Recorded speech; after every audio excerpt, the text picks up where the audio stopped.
Hello બાળકો, કેમ છો? આજે આપણે ધોરણ 9 ગણિતમાં સ્વાધ્યાય 1.4 એનો દાખલા નંબર 5 છે શીખવાના છે. હવે એની અંદર કહે છે કે આપેલ સંખ્યાઓના છેદનું સમીકરણ કરો. એટલે કે અહીંયા જે પણ આપણને સંખ્યાઓ આપી છે એમાં જે છેદનું સમીકરણ મતલબ કે છેદની અંદર જે પણ વર્ગમૂળવાળી સંખ્યા છે એ આપણે દૂર કરવાની છે, નોર્મલ સંખ્યા લઈ આવવાની છે. પણ કેવી રીતે? ગાણિતિક નિયમોનો ઉપયોગ કરીને.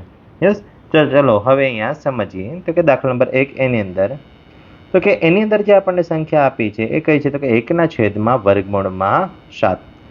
હવે અહીંયા આપણે છેદનું સમીકરણ કરવાનું છે, એટલે છેદમાં જે વર્ગમૂળ 7 છે વર્ગમૂળ 7ને આપણે દૂર કરવા છે. તો શું કરીએ? તો કે છેદમાં જે પણ સંખ્યા છે એની એ જ સંખ્યા વડે અંશ અને છેદમાં ગુણાકાર કરી દો. યસ, એટલે કે અહીંયા છેદમાં વર્ગમૂળ 7 છે તો વર્ગમૂળ 7 વડે જ આપણે અંશ અને છેદમાં ગુણાકાર કરી દઈએ. અંશમાં જ્યારે ગુણાકાર કરશું ત્યારે 1 ગુણ્યા વર્ગમૂળ 7 એટલે વર્ગમૂળ 7 રહેશે, અને છેદની અંદર વર્ગમૂળ 7 અને વર્ગમૂળ 7 બંનેનો ગુણાકાર થશે એટલે વર્ગમૂળની અંદર 7નો વર્ગ થશે. અથવા તો આપણે 49 લખી શકીએ, અને 49નો વર્ગમૂળ નીકળી જાય, કેટલું થશે? 7. એટલે અહીંયા આપણે વર્ગમૂળમાં 7 એના છેદમાં કેટલા આવશે? 7. યસ, અથવા તો અહીંયા બીજા શબ્દમાં જો લખીએ તો આપણે વર્ગમૂળ 7 એના છેદમાં વર્ગમૂળની અંદર 7નો વર્ગ પણ આપણે લખી શકીએ, અને વર્ગ અને વર્ગમૂળ દૂર કરીએ એટલે આપણે અહીંયા જે જવાબ છે આપણને મળી જશે. યસ, એટલે બાળકો અહીંયા હવે તમે જોઈ શકો છો કે ભાઈ આપણને જે પ્રશ્ન આપ્યો તો એમાં છેદમાં વર્ગમૂળ 7 હતા, પણ જે જવાબ આપણે મેળવ્યો એમાં છેદમાં વર્ગમૂળ 7 નથી. યસ, એટલે આને આપણે છેદનું સમીકરણ કર્યું એવું કહી શકાય.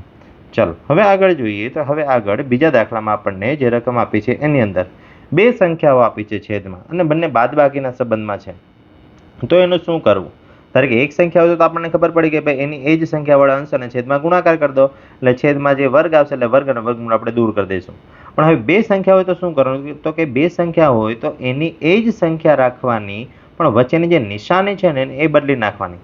ધારો કે અહીંયા જોઈએ તો અહીંયા કઈ નિશાની છે? તો કે અહીંયા માઇનસની નિશાની છે. એ માઇનસની જગ્યાએ આપણે પ્લસની નિશાની વચ્ચે કરી અને અંશ અને છેદમાં ગુણાકાર કરીએ, એટલે કે અંશમાં વર્ગમૂળ 7 પ્લસ વર્ગમૂળ 6 વડે અને છેદમાં પણ વર્ગમૂળ 7 પ્લસ વર્ગમૂળમાં 6 વડે ગુણાકાર કરીએ. હવે અહીંયા જ્યારે અંશમાં ગુણાકાર કરશો તો એક સાથે જ ગુણાકાર છે, એટલે એક સાથે ગુણાકાર છે એટલે 1 ગુણ્યા વર્ગમૂળ 7 એટલે વર્ગમૂળની અંદર 7 પ્લસ 1 ગુણ્યા વર્ગમૂળ 6 એટલે વર્ગમૂળની અંદર 6 જ રહેશે. પણ હવે છેદમાં જરાક ધ્યાનથી જોઈએ તો અહીંયા કંઈક સૂત્ર બને છે કે a માઇનસ b અને બીજા કૌંસમાં a પ્લસ b, અને a માઇનસ b ને a પ્લસ b હોય તો શું થશે? તો કે પહેલા પદનો વર્ગ માઇનસ બીજા પદનો વર્ગ, એટલે પહેલું પદ વર્ગમૂળમાં 7 છે એટલે કે અહીંયા છેદમાં આપણે વર્ગમૂળમાં 7નો વર્ગ લખવાનો, માઇનસ બીજા પદનો વર્ગ એટલે છેદમાં વર્ગમૂળમાં 6નો વર્ગ. ચલો હવે જોઈએ કે હવે અહીંયા શું થશે? તો કે અંશમાં છે એ કંઈ સાદુરૂપ નહીં અપાય, એટલે અંશમાં છે એમને રાખીએ વર્ગમૂળ 7 માઇનસ પ્લસ વર્ગમૂળમાં 6, અને છેદમાં વર્ગ અને વર્ગમૂળ બે ભેગા થઈ ગયા, અને વર્ગ અને વર્ગમૂળ બે ભેગા થઈ ગયા તો શું થશે? એ નીકળી જશે, એટલે વધશે કેટલા? 7 માઇનસ અહીંયા 6માં પણ વર્ગ અને વર્ગમૂળ નીકળી જશે એટલે 6 જ વધશે. યસ, એટલે અહીંયા 7 માઇનસ 6, અને 7માંથી 6 બાદ કરતા આપણને આવડે. યસ, એટલે 7માંથી 6 બાદ કરી કેટલા વધશે બાળકો? તો કે 1 વધશે.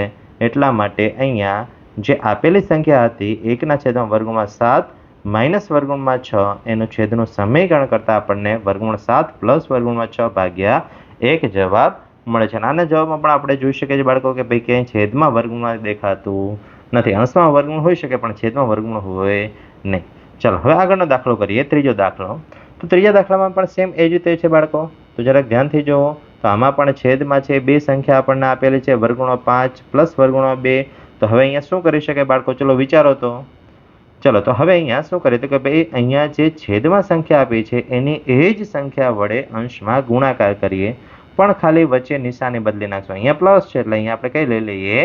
માઇનસ લઈ લઈએ, એટલે કે વર્ગમૂળ 5 માઇનસ વર્ગમૂળ 2 વડે અંશ અને છેદમાં ગુણાકાર કરીએ. અંશમાં તો 1 વડે જ ગુણાકાર કરવાનો એટલે એની એ જ સંખ્યા આવશે વર્ગમૂળ 5 માઇનસ વર્ગમૂળ 2. પણ આગળના દાખલામાં જેવી રીતે છેદમાં સૂત્ર બનતું હતું a પ્લસ b અને a માઇનસ b, એવી રીતે અહીંયા પણ સૂત્ર છે બને છે, એટલે a square minus b square. ચલો હવે આ સૂત્રનો આપણે અહીંયા ઉપયોગ કરીએ. આ સૂત્ર છે એ આપણે લખીએ તો આપણને સારું રહેશે, એટલે અહીંયા બ્રેકેટમાં છે રાખીએ છીએ. આગળના જે પ્રશ્ન છે એની અંદર પણ આપણે બ્રેકેટ કરી દઈએ કે જેથી કરીને દાખલામાં સાથે ના આવી જાય અને આપણને ખ્યાલ આવે કે ભાઈ આ સૂત્ર અલગથી છે. ચાલો હવે જોઈએ કે હવે અહીંયા આપણે અહીંયા જે આ સૂત્ર પ્રમાણે સાદુરૂપ આપીએ તો વર્ગમૂળ 5નો વર્ગ, કારણ કે એ તરીકે વર્ગમૂળ 5 છે એટલે આપણે વર્ગમૂળમાં 5નો વર્ગ માઇનસ વર્ગમૂળમાં 2નો વર્ગ. ચલો હવે અહીંયા તો કે અંશમાં તો એમની જ સંખ્યા રહેશે એટલે વર્ગમૂળ 5 માઇનસ વર્ગમૂળમાં 2 અને છેદમાં વર્ગ અને વર્ગમૂળ નીકળી જશે ખાલી એકલા 5 માઇનસ વર્ગ અને વર્ગમૂળ નીકળી જશે ખાલી એકલા 2.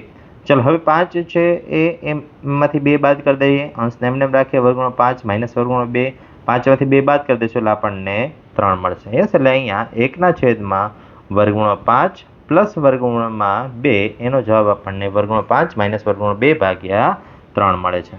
ચલો હવે અહીંયા છેલ્લો દાખલો કરીએ તો છેલ્લા દાખલામાં આપણને કહે છે 1 છેદમાં વર્ગમૂળ 7 માઇનસ 2.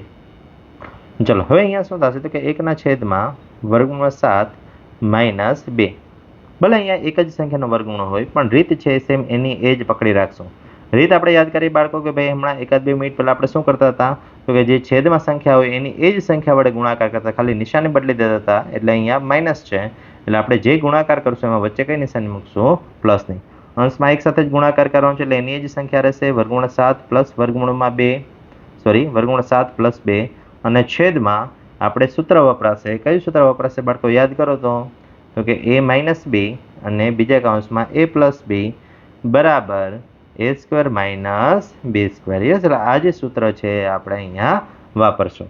ચલો હવે એ સૂત્ર વાપરીએ તો અહીંયા a તરીકે છે વર્ગમૂળ 7 એટલે વર્ગમૂળ 7નો વર્ગ થશે માઇનસ b એટલે કે 2નો વર્ગ, વર્ગમૂળ 7નો વર્ગ એટલે વર્ગ અને વર્ગમૂળ નીકળી જશે એટલે કેટલા થશે તો કે ખાલી એકલા 7 વધશે. પહેલા અંશ લખી નાખીએ, વર્ગમૂળ 7 પ્લસ 2 છેદમાં વર્ગ અને વર્ગમૂળ નીકળી જશે 7 વધશે.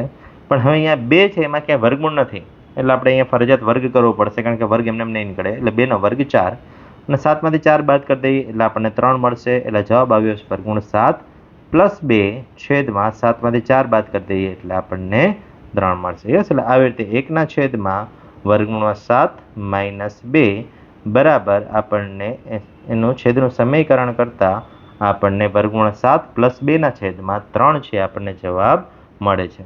યસ, એટલે આવી રીતે આ જે દાખલો છે અહીંયા પૂર્ણ થાય છે. થેન્ક યુ બાળકો, મળીએ નેક્સ્ટ વિડીયોમાં નેક્સ્ટ દાખલાઓ સાથે.